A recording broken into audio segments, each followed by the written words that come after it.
जय हिंद। आप सभी को 15 अगस्त की ढेर सारी शुभकामनाएं। कैसे हैं आप लोग?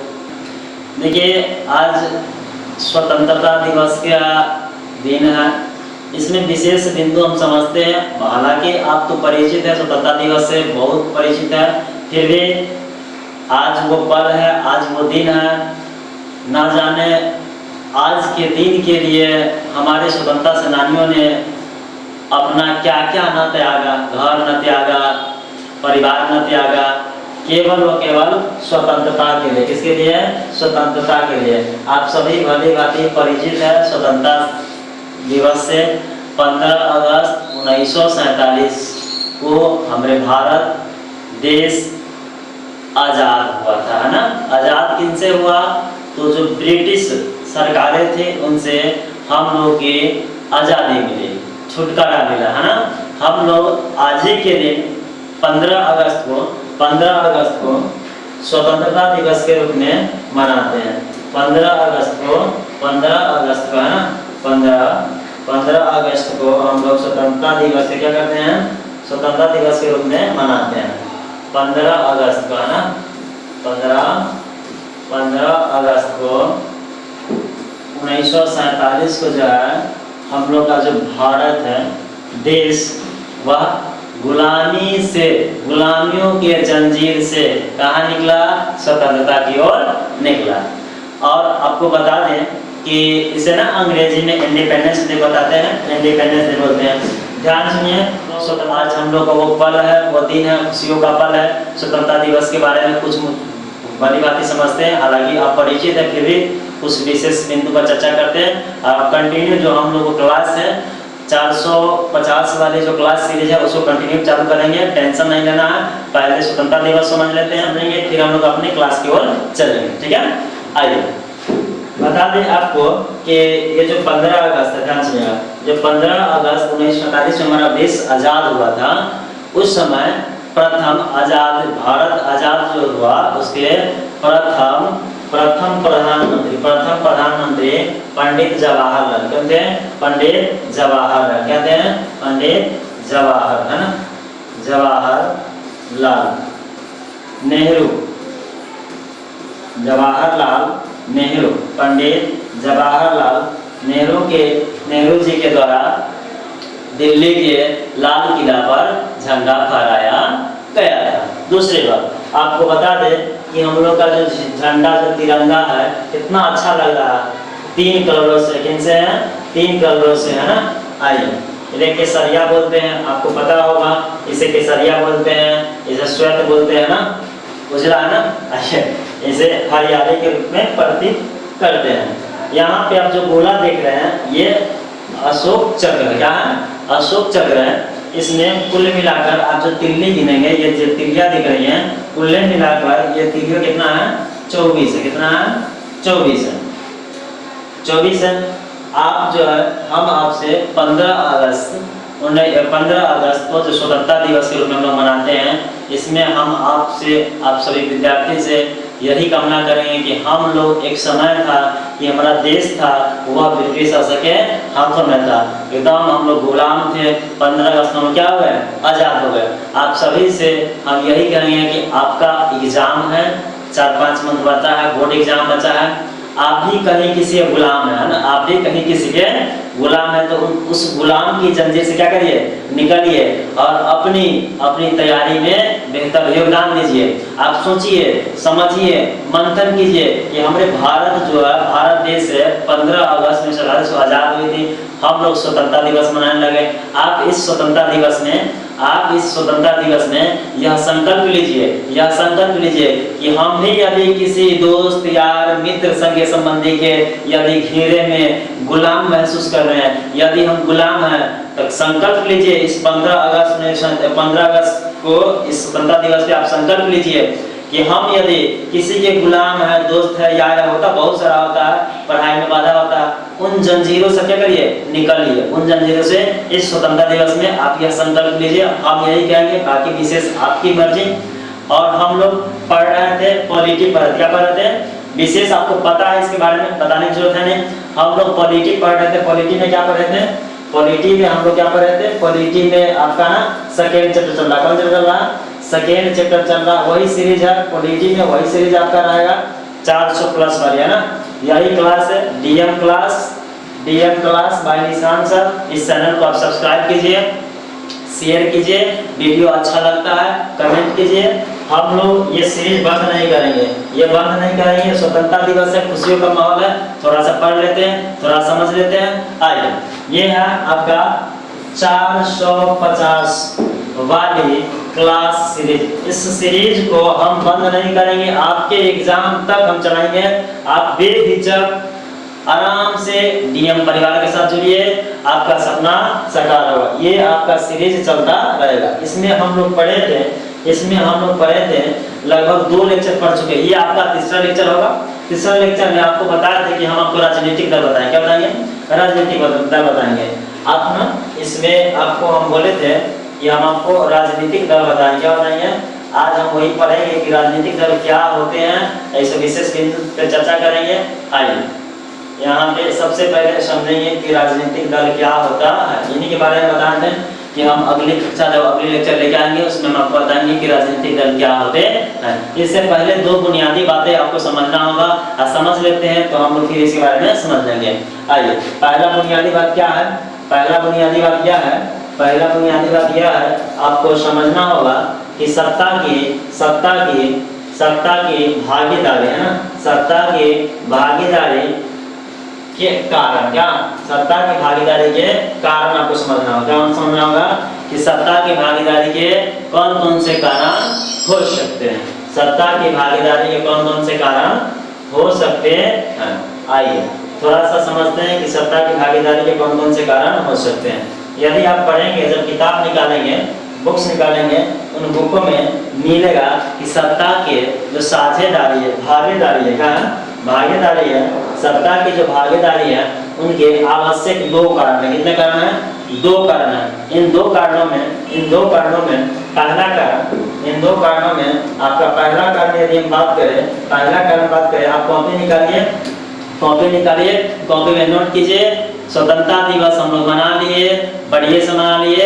आप जो है पढ़ेंगे, क्या करेंगे, पढ़ेंगे। जो हम लोग का ड्रीम है, जो सोच है 450 प्लस, उसको भूलना नहीं है। आपको फिर से बता दें, आप भी किसी गुलाम है, लगता है कि नहीं उसकी वजह से मेरा समय खत्म हो रहा है, उन दोस्ती यारी को तोड़िए और अपनी आगे की रणनीति को तैयार कीजिए। चलिए आइए, यदि इसकी बात हम करेंगे, कि सत्ता में भागीदारी के आवश्यक 2 कारण हैं। कॉपी निकालिए, उसमें नोट कीजिए कि सत्ता में भागीदारी के आवश्यक कारण। अब उसके नीचे से लिखेगा कि सत्ता में भागीदारी के आवश्यक 2 कारण देखने को मिलता है। उस कॉपी में लिखिए कि सत्ता में भागीदारी के आवश्यक 2 कारण देखने को मिलता है। अब 2 कारण देखने को मिलता है।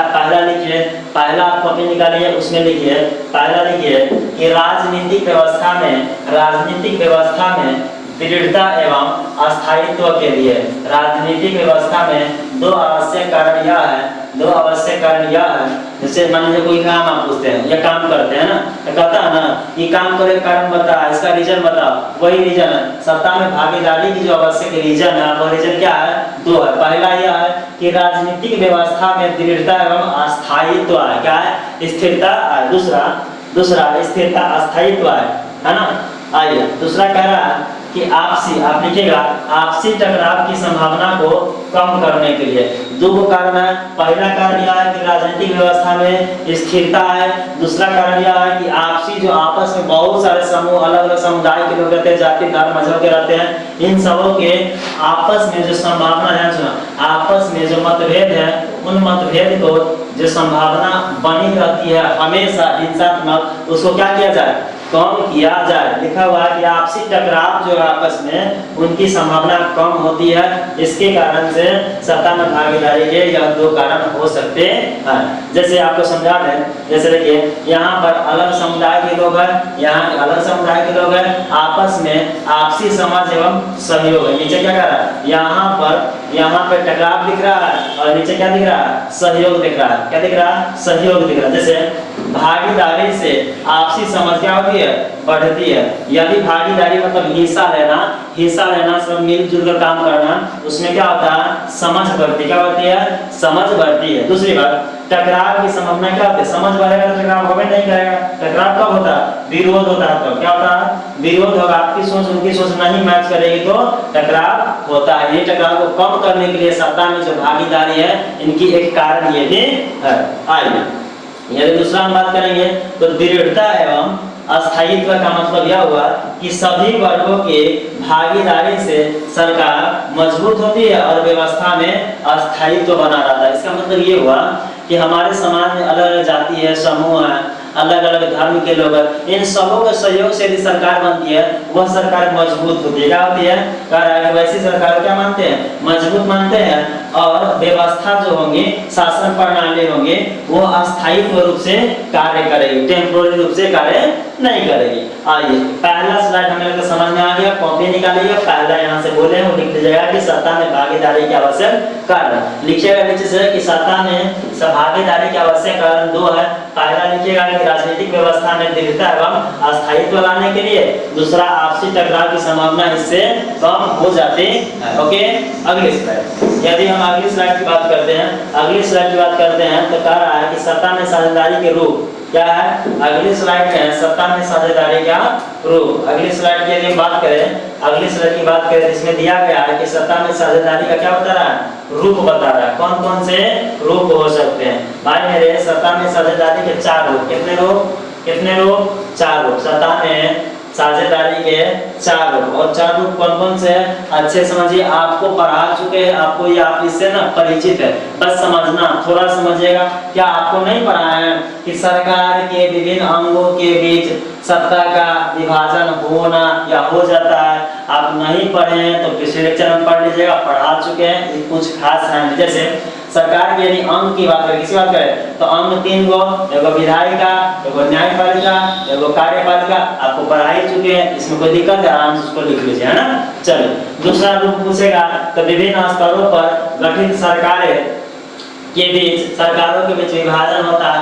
आपको पढ़ा दिए, नहीं पढ़े पिछले लेक्चर देख लीजिएगा, उसमें पढ़ा दिए हैं कि स्तर क्या होता है, विभिन्न स्तर। सरकार के एक स्तर होता है और सरकार के अंग होता है। अंग क्या होते हैं, स्तर क्या होते हैं, आपको हम पढ़ा चुके हैं। यहाँ पर पहला रूप लिखिए, दूसरा रूप में लिखिएगा कि विभिन्न स्तरों पर गठित सरकारों के बीच सत्ता का विभाजन होता है। जैसे ये केंद्र सरकार है, क्या है, केंद्र सरकार है, सत्ता सरकार की स्तर राज्य सरकार है, क्या सरकार के स्तर राज्य सरकार है।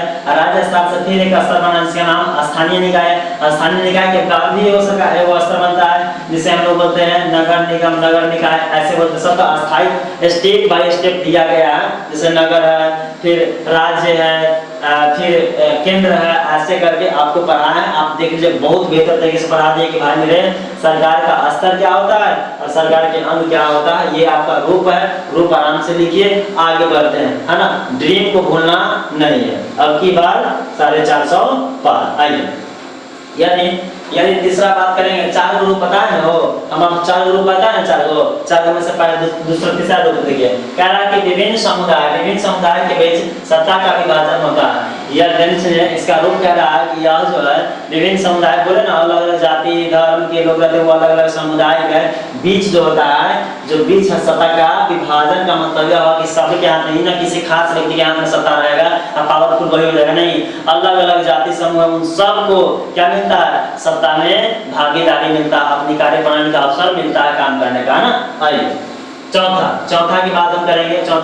तो लिखिएगा चौथा कि गैर सरकारी संस्थाओं के सत्ता का विभाजन। गैर सरकारी संस्था का मतलब एनजीओ, क्या एनजीओ, इसे बोलते हैं एनजीओ, है ना, अर्थात नॉन गवर्नमेंट ऑर्गेनाइजेशन, इसे गैर सरकारी संस्था भी कहा जाता है। क्या रहा है, चौथा रूप क्या रहा है कि गैर सरकारी अर्थात प्राइवेट संस्थाओं के सत्ता का विभाजन होता है।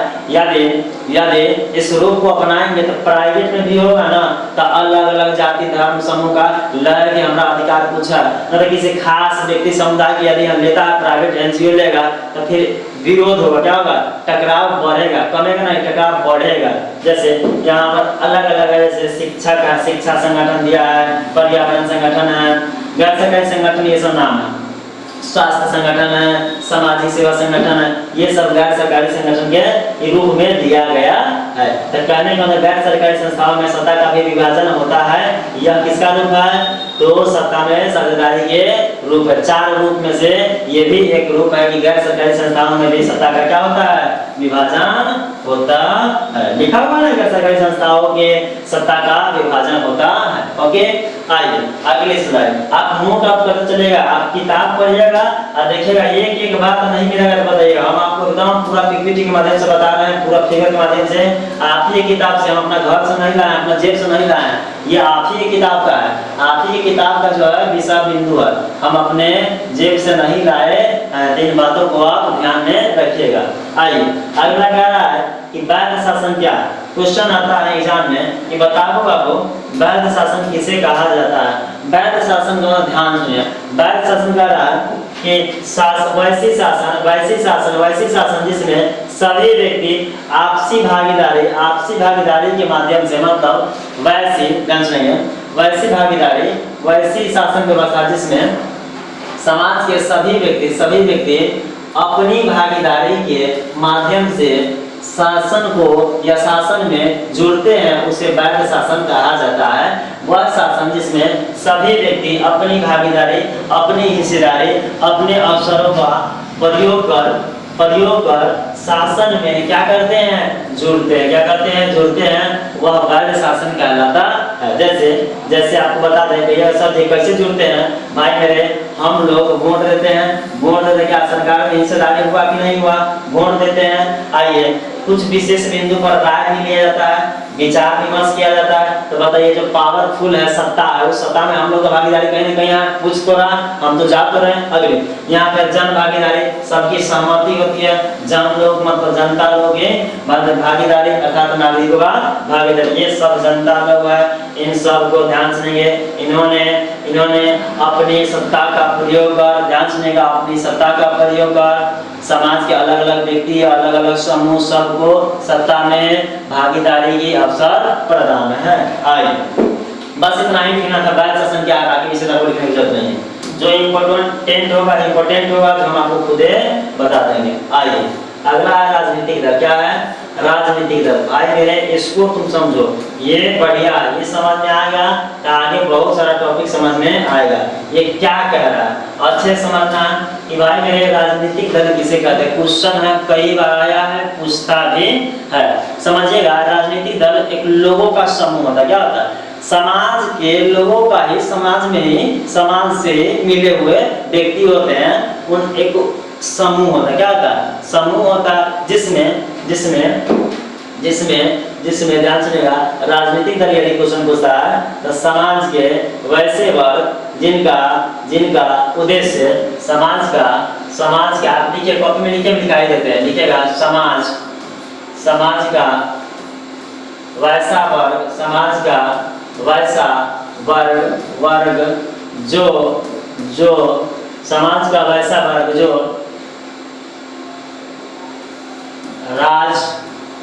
राजनीतिक में आकर अपनी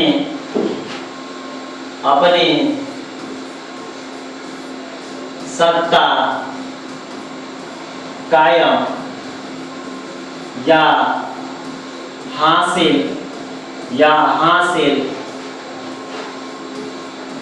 करना चाहता है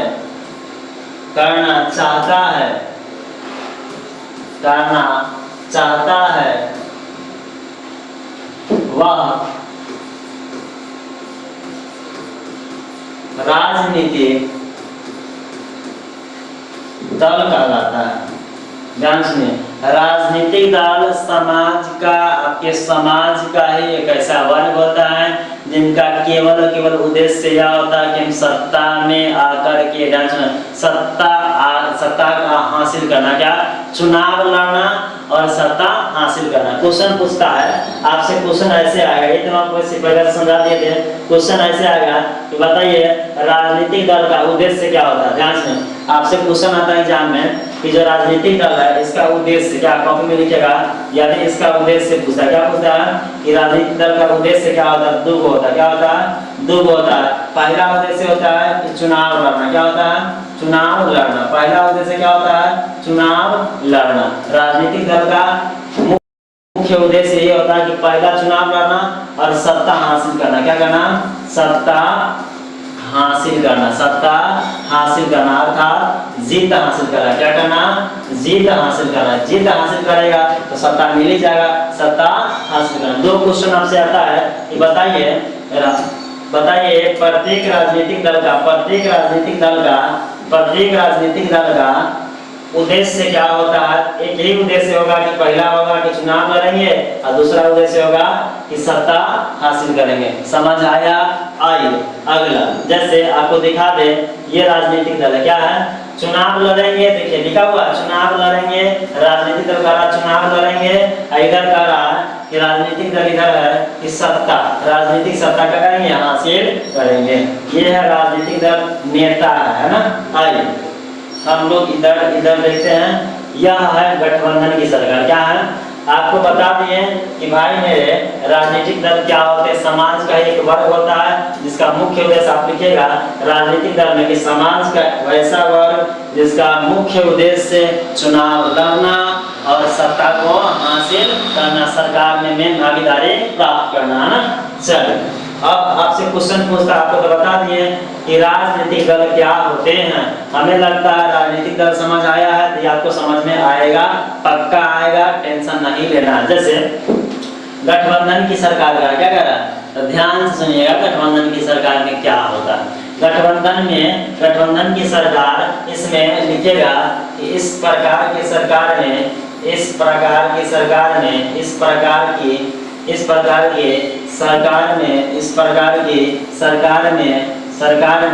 दो या दो से लिखिएगा दो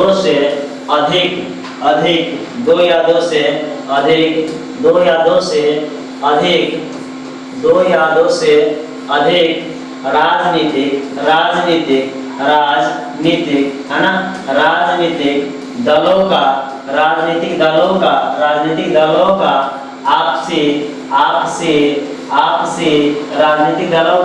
आपसी क्या होता है, सहयोग होता है। क्या होता है, सहयोग होता है, या कह सकते हैं आपसी मेल होता है, उसे गठबंधन की सरकार कहते हैं। जब ध्यान से, जब किसी खास कारणवश पार्टी की बहुमत प्राप्त नहीं होती है तो दो पार्टी या तीन पार्टी आपस में मिल जाती है और सरकार का निर्माण करती है। किसके निर्माण करती है, जब दो या दो से अधिक पार्टी मिलकर सरकार के निर्माण करे उसे गठबंधन कहेंगे। क्या कहेंगे, गठबंधन की सरकार। जैसे देखिए, जैसे भारत में गठबंधन की सरकार, भारत में गठबंधन की सरकार है। जैसे भारत में और बिहार के एग्जाम्पल लेंगे, भारत में एनडीए की सरकार, कभी सुने होगा एनडीए की सरकार, किसी सरकार, और देखिएगा भाषण में प्रधानमंत्री देगा कि अब की बार एनडीए की सरकार ये कर दी, ये करेगी, वो करेगी, हमारी एनडीए की सरकार डबल इंजन की सरकार, बहुत तरह की बातें आप समझेंगे। पहले एनडीए की सरकार क्या होती है आपको समझाएंगे। भारत में भी एनडीए की सरकार है, केंद्र में भी एनडीए की सरकार है। दूसरा बात, यदि बिहार की बात करें तो बिहार में भी एनडीए की सरकार है। किसी सरकार है, बिहार में भी एनडीए की सरकार है। एनडीए एक संगठन है, ध्यान सुनो, एनडीए भी राजनीतिक दलों का एक समूह है जिसमें अनेक पार्टियां, अलग अलग पार्टियां क्या है, उसमें अपनी सहमति सहयोग दी है। जैसे टीडीपी है, लोजपा है, हम है, एनसीपी है, और बिहार की बात करेंगे तो एलजेपी है, हम है, आरएसपी है, आरएलएम है। इन सभी का सहयोग मिल करके क्या बना है, गठबंधन की सरकार बना है। आपको बता दें गठबंधन की परिभाषा आप लिख लीजिएगा, बाकी आपको बताते। आइए इधर आइए, यह है एनडीए। क्या है, आपको बोले थे एनडीए, हम बताते थे, क्या बताते हैं, एनडीए बताते हैं। एनडीए के बारे में आप समझिए क्या है, एनडीए के बारे में आप समझिए क्या है। यदि आपसे कोई क्वेश्चन पूछता है कि कहेगा कि अभी ना एनडीए की सरकार है, लेकिन उसको पता नहीं होता, आपको समझा दें, पूछिएगा एनडीए का मतलब पूरा पता होने से, बहुतों को पता, ऐसा थोड़ी है कि नहीं पता, मतलब अपने दोस्त यार बोले हैं ये बहुतों को पता नहीं होता, आप ध्यान से समझिए। आपके लिए तो इम्पोर्टेंट है, आपको चूंकि एग्जाम में पढ़ना है, आपके लिए तो इम्पोर्टेंट है। समझिए क्या कहता है एनडीए। कभी सुने होगा भाषण में एकदम बढ़िया से, एनडीए की सरकार अब की बार ये करेगी वो करेगी। जैसे एनडीए का मतलब क्या होता है कि नेशनल, क्या होता है नेशनल डेमोक्रेटिक, है ना, नेशनल डेमोक्रेटिक अलायंस। क्या है नेशनल डेमोक्रेटिक अलायंस। इसका मतलब हिंदी में इसका हो जाएगा भारतीय जनता, भारतीय हिंदी में हो जाएगा नेशनल राष्ट्रीय जन लोकतांत्रिक संगठन अलायंस। यहाँ पे एक मिनट, यदि एनडीए की बात करें तो एनडीए के फुल फॉर्म पहले समझिए कि एनडीए का फुल फॉर्म हो जाता है नेशनल डेमोक्रेटिक अलायंस। यह जो है राजनीतिक दल नहीं है, यह राजनीतिक दल नहीं है। कह रहा है कि यह कोई राजनीतिक दल नहीं है, बल्कि दलों का अर्थात कई दलों का एक संगठन है या गठबंधन है। क्या है एनडीए अलग अलग भिन्न जातियों का विभिन्न राजनीतिक दलों का है गठबंधन है, जिसका नाम दिया गया एनडीए। अब कॉपी में लिख लीजिए एनडीए के लेकर के फुल फॉर्म लिख लीजिए। इसके नीचे से लिखिएगा कि एनडीए एक राजनीतिक दल नहीं है, यह एक राजनीतिक दल नहीं है, बल्कि कई राजनीतिक दलों का क्या है गठबंधन है। क्या है कई राजनीतिक दलों का गठबंधन है। जैसे इसका गठन 1998 में हुआ था। क्या हुआ था इसका गठन 1998 में हुआ था।